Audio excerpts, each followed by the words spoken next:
ده دكتور ياسر محب رئيس المهرجان. الدكتور ياسر محب. دكتور كلمة بسرعة عشان المهرجان مساء الخير على حضرتك. دكتور ياسر محب رئيس مهرجان القاهرة السينمائي الفرنسي. نورنا وكل سنة وحضرتك طيب. عايزين نعرف انطباعك على المهرجان الفرنسية أول مرة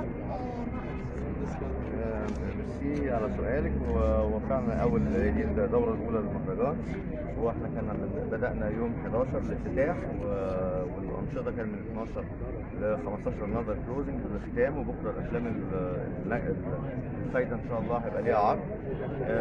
يعني الحمد لله كانت دورة فيها أفلام كتيرة وفيها مناقشات، وشهدت يعني إقبال إلى حد كبير، يعني إقبال بصراحة كان جيد، ومناقشات كتير قوي كان فيها الجمهور، خاصة احنا جايين بعد مهرجان القاهرة الكبير، ولكن كان في إقبال شديد من الجامعات ومن السينمائيين.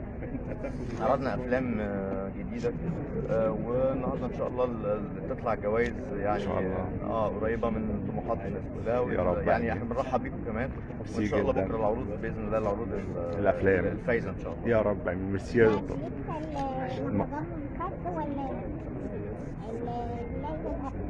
لا، الليلة الأخيرة، وبكرة في عرض الأفلام الفايزة، الأفلام اللي هتفوز النهارده.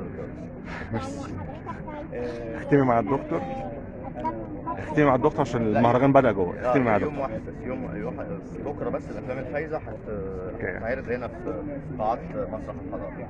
اوكي، ميرسي. ميرسي يا فندم، ميرسي جدا جدا. ميرسي يا دكتور.